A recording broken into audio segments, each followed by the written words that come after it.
قال النبي صلى الله عليه وسلم لو كان بعدي نبي لكان عمر بن الخطاب رضي الله تعالى عنه او كما قال النبي صلى الله عليه وسلم.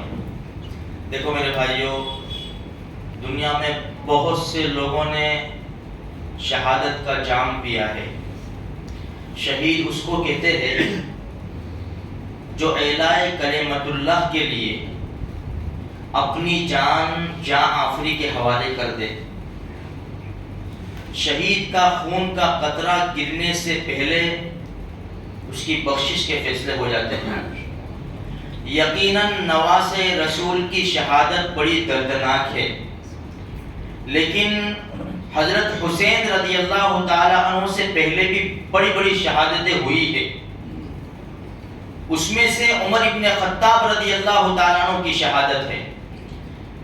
دونوں جہان کے سردار نے فرمایا، ترمذی شریف کی روایت ہے، اگر میرے بعد کوئی نبی ہوتے تو عمر ابن خطاب ہوتے رضی اللہ تعالی عنہ. بہت بڑا مرتبہ ہے. اللہ کے رسول صلی اللہ علیہ وسلم کے سامنے کچھ رائے پیش کی، جیسے قبلے کی، ہمارے نبی کی بیویوں کے ساتھ بات کرنے کی کہ پردے کے ساتھ بات کی جائے. یہ رائے تھی عمر ابن خطاب کی، اللہ نے قرآن بنا کر اتارا ہے. بڑا مرتبہ ہے ان کا. ایک دعا کیا کرتے تھے ہمیشہ، اے اللہ مدینے کی موت چاہیے اور شہادت کی موت چاہیے. مدینے کی موت اور شہادت کی موت، نبی کا پڑوس بھی چاہیے اور شہادت بھی چاہیے. ان کی بیٹی حضرت حفصہ رضی اللہ تعالیٰ عنہ نے کہا، ابا جی ابھی کسی دعا کر رہے ہو؟ شہادت تو جنگ کے میدان میں ملے گی مدینہ کے باہر. کہ بیٹا دعا کر رہا ہوں، اللہ اس بات کے اوپر قادر ہے کہ مجھے یہ دولت نصیب فرما دے. ایران فتح ہوا. ایران ان کی خلافت کے زمانے میں، عمر ابن خطاب کی خلافت کے زمانے ایران فتح ہوا. وہاں سے مال اور غلام آئے. مال اور غلام تقسیم ہوئے تو ایک غلام جس کا نام ابو لولو تھا، فیروز ابو لولو، مغیرہ بن شعبہ رضی اللہ تعالیٰ عنہ بڑے اونچے درجے کے صحابی ہیں، ان کے حصے میں آیا. چکی کا کام کرتا تھا، چکی بناتا تھا، بڑی اچھی بناتا تھا. دونوں کے بیچ میں کچھ بات ہوئی. عمر بن خطاب کے وہاں فیصلہ آیا. اس کو پوچھا کہ کیا کر رہا ہے تو؟ کہ چکی بناتا ہوں، میرا کام یہ ہے. تو کہا کہ تیرے آقا مغیرہ بن شعبہ نے جو 1-2 درہم تیرے لیے لگائے کوئی مشکل نہیں ہے، بہت بڑی قیمت نہیں ہے، ادا کر سکتا ہے تو، تیرا کام اچھا ہے. تو جانے لگا کہ میرے لیے ایک چکی بنا دینا.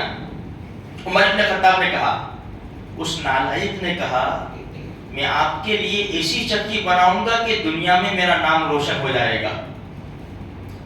جب وہ گیا نا پیٹھ پھیر کر، عمر ابن خطاب نے کہا مجھے موت کی دھمکی دے رہا ہے.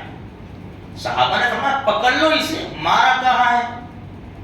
مجھے مارا کہاں ہے؟ کیسے پکڑوں میں؟ بادشاہ ہے، خلیفہ ہے، پوری طاقت ہے، پوری طاقت اس کو پکڑ کے قتل کرنے کی، لیکن اللہ کا خوف. اس نے جرم نہیں کیا، ابھی میں اس کو کیسے پکڑوں؟ بس یہی ہوا. فجر کی نماز کے لیے آگے بڑھے. عمر ابن خطاب فجر میں جلدی نماز پڑھایا کرتے تھے، لمبی لمبی صورتیں پڑھتے تھے. فجر کی نماز میں مصلی رسول کے اوپر آئے. اندھیرا چھایا ہوا تھا. ابو لولو سب میں سے نکلا. اس نے 2 دھاری خنجر تھا اس کے پاس، زہر میں اس نے بجھایا ہوا تھا. سیدھا مصلی کے اوپر آ کر 3 وار کیے. عمر بن خطاب کے اوپر 3 وار، بڑے کالی وار، دل میں گئے اور بھاگا. تو چونکہ دیواریں صف تھی نا، وہ آہنی دیواروں کی طرح صحابہ صفیں بناتے تھے، کوئی جا نہیں سکتا تھا صفیں توڑ کر. بھاگنے کی کوشش کی تو اس کو پکڑا. اس نے خنجر گھمایا. 13 صحابی رضی اللہ تعالیٰ عنہ کو لگا. 7 شہید ہوئے. کتنے؟ 7 صحابی رضی اللہ تعالیٰ عنہ شہید ہوئے. دیکھو یہ حادثہ، دیکھو ہم نے صرف کربلا کا حادثہ یاد رکھا ہے، بے شک دردناک ہے، لیکن دوسرے واقعات بھول مت جاؤ. 7 صحابی شہید ہوئے, 13 کو خنجر لگا, پھر پکڑ لیا گیا, اس کو پکڑ لیا گیا, اس کے اوپر چادر ڈال کر تو اس نے اپنے آپ کو مار دیا. عمر ابن خطاب بے ہوش پڑے تھے, عبد الرحمن ابن عوف رضی اللہ تعالیٰ جلدی سے مختصر نماز پڑھائی اور عمر ابن خطاب کو لے جایا گیا. ہوش آیا نا, جب ان کو ہوش آیا, سب سے پہلا سوال, میرا قاتل کون ہے, مجھے مارنے والا کون ہے؟ تو کہا گیا ابو لولو. کہا خدا کا شکر ہے کسی مسلمانوں کے ہاتھوں میں قتل نہیں ہوا. 27 ذی الحجہ کو خنجر لگا اور پہلی محرم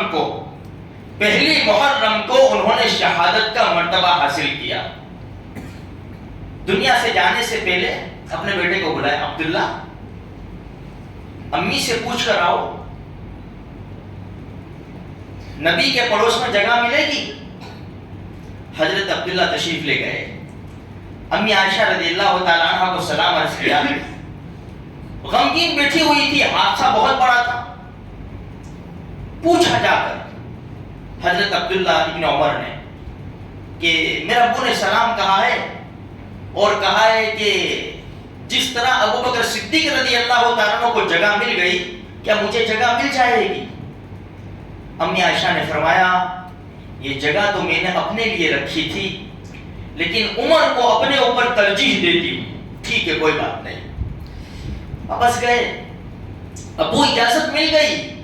فرمایا بیٹا میں بھی زندہ ہوں, ہو سکتا ہے اجازت دے دی ہو ابھی, جب میں شہید ہو جاؤں, جب میں دنیا سے چلا جاؤں, اس کے بعد جب میرا جنازہ لے جایا جائے اس وقت جنازہ دور رکھ کر پھر پوچھنا, اجازت دے تو دفن کرنا اور اجازت نہ دے تو مسلمانوں کے قبرستان جنت البقیع میں لے جا کر مجھے دفن کر دینا. علماء نے لکھا ہے ان کا سر عبداللہ ابن عمر نے اپنی ران کے اوپر رکھا تھا. آنکھوں سے آنسو جاری تھے, موت کا ڈر نہیں تھا. ڈر کس بات کا ہے؟ اپنے بیٹے سے کہا عبداللہ میرا سر زمین پہ رکھ دے. حضرت عبداللہ کا دل نہیں چاہا کہ اپنے پاؤں کے اوپر سے میرے باپ کا سر زمین پہ رکھ دوں. نہیں رکھا. عبداللہ میں نے کہا نے میرا سر زمین پر رکھ دے. حکم تھا, آرڈر تھا. زمین پر رکھ دیا, اپنے پاؤں پہ سے زمین پر سوئے ہوئے تھے. یہ گال رکھا زمین کے اوپر اور رگڑنے لگے مٹی کے اوپر. کہنے لگے عمر عمر اگر اللہ نے تجھے معاف نہ کیا تو تیرا کیا ہوگا؟ کون کہہ رہا ہے یہ؟ جس کے بارے میں ہمارے نبی کہہ رہے کہ میرے بعد اگر کوئی نبی ہوتا تو عمر ہوتا, اور ہمارے نبی کہہ رہے ابو بکر فی الجنہ عمر فی الجنہ. جس کے دور خلافت میں 22 لاکھ مربع میل اسلام پھیلا, جن کے نام سے کیسر و کسریٰ کی بڑی بڑی طاقتیں کانپتی تھی, اور جس نے منبر کے اوپر خطبہ دیا 14 پیوند لگے ہوئے تھے, 14 پیوند. وہ کہہ رہے اگر تجھے معاف نہ کیا تو تیرا کیا ہوگا؟ میری اور تمہاری کیا گارنٹی ہے؟ وہاں تو میرا سرٹیفکیٹ مل گیا تھا نا, سرٹیفکیٹ مل گیا تھا. ڈر دیکھو خدا کا. دنیا سے پردہ فرمایا, جنازہ لے گئے, قریب رکھا. پھر عبداللہ ابن عمر تشریف لے گئے. امی عائشہ کو سلام کیا. اب امی میرا ابو حاضر ہے, آپ اگر اجازت دے تو لے آئے. میرا ابو نے یہی کہا تھا اجازت دے تو دفن کرنا, ورنہ جنت البقیع میں مجھے ڈال دینا. امی عائشہ نے دوپٹہ ڈالا اپنے سر کے اوپر, آنکھوں سے آنسو جاری تھے. فرمایا ہٹ گئی, وہاں سے ہٹ گئی, کیونکہ ابھی تو شوہر تھے اور ابو بکر صدیق تھے, باپ تھے اور شوہر دفن تھی, جایا کرتی تھی. جب عمر ابن خطاب آئے, دوپٹہ ڈالا اور وہاں سے نکل گئی. کہا مرحبا مرحبا, لایا جائے, عمر کو لایا جائے. وہاں اللہ کے رسول صلی اللہ علیہ وسلم کے قریب ابو بکر صدیق رضی اللہ تعالیٰ عنہ کے پاس ان کو دفن کیا گیا. ایسی بڑی دردناک شہادتیں اسلام میں ہوئی ہے. ہم صرف کربلا کی شہادت کو یاد نہ رکھے میرے بھائیوں. یہ بڑی زبردست ہستی ہے.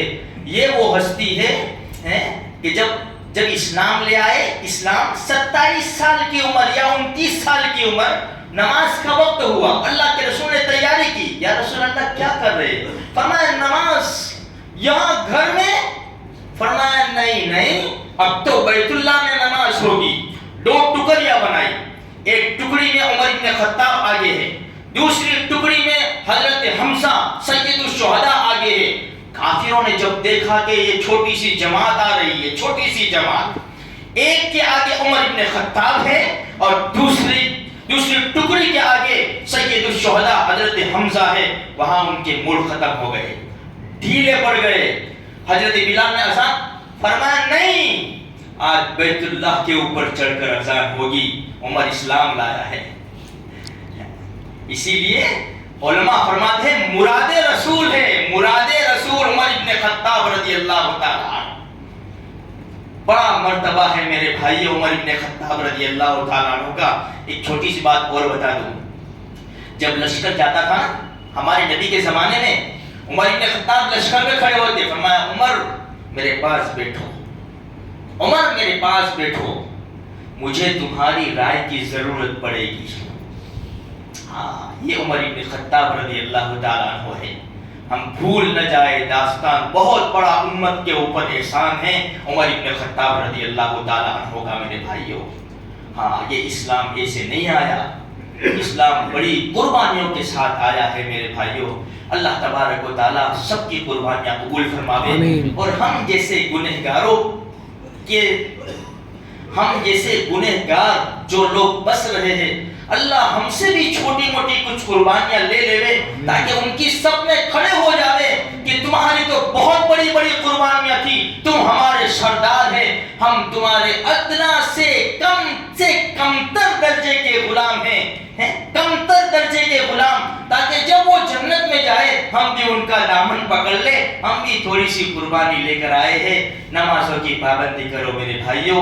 اچھلنا کودنا مسلمان کا کام نہیں ہے. اللہ مجھے آپ کو سارے مسلمانوں کو ایمان کی دولت سے